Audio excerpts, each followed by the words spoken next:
Assalamualaikum warahmatullahi wabarakatuh.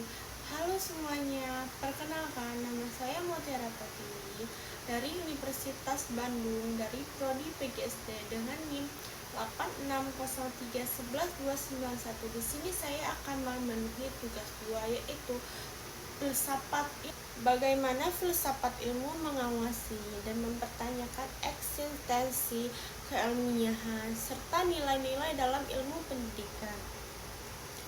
Filsafat ilmu berperan sebagai landasan kritis dalam ilmu pendidikan dengan cara mengkaji 3 aspek utama tersebut, yaitu ontologi, mempertanyakan apa hakikat pendidikan itu, objek mempelajari serta realitas dalam dunia pendidikan. Epistemologi adalah mengkaji bagaimana pengetahuan pendidikan diperoleh, metode yang digunakan serta kebenaran ilmiah itu.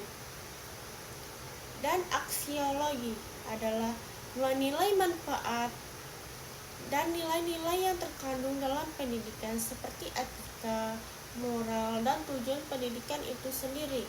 Nah, dengan demikian, filsafat ilmu memastikan bahwa ilmu pendidikan tidak hanya benar secara ilmiah, tetapi juga bermakna dan bernilai. 2. Bagaimana pendidikan yang bermakna dan bernilai turut memperkuat perkembangan filsafat ilmu. Nah, pendidikan yang bermakna dan bernilai akan menghasilkan praktik pendidikan yang tidak hanya fokus pada transfer ilmu, tetapi juga pembentukan karakter dan pemikiran kritis.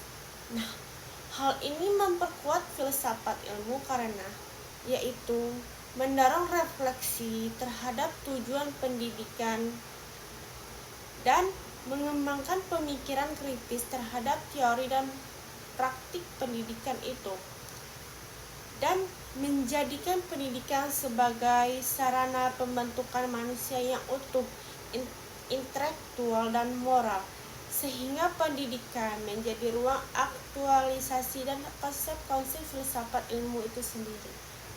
Mengapa filsafat ilmu disebut sebagai psikoanalisis, ontologi, epistemologi, aksiologi dalam membedah persoalan pendidikan?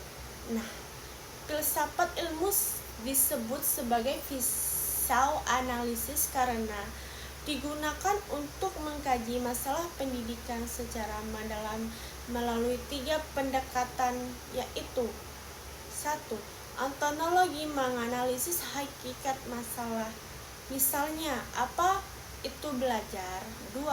Epistemologi adalah mengkaji cara memperoleh solusi, metode pembelajaran yang tepat. 3.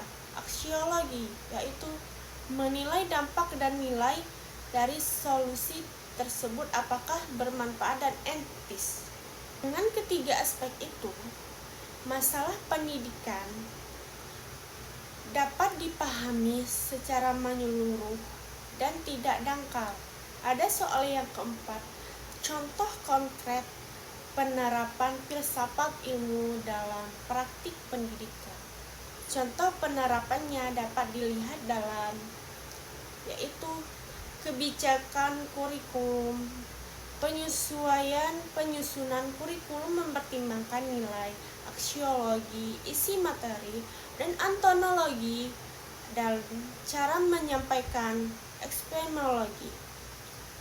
Dan proses pembelajaran, guru memilih metode belajar aktif karena diyakini oleh efektif secara epistemologi dan nilai bagi perkembangan siswa.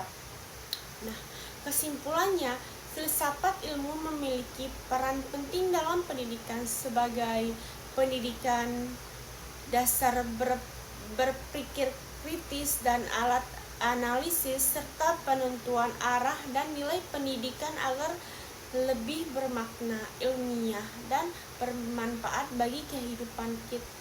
Dan sekian, terima kasih saya ucapkan. Wassalamualaikum warahmatullahi wabarakatuh.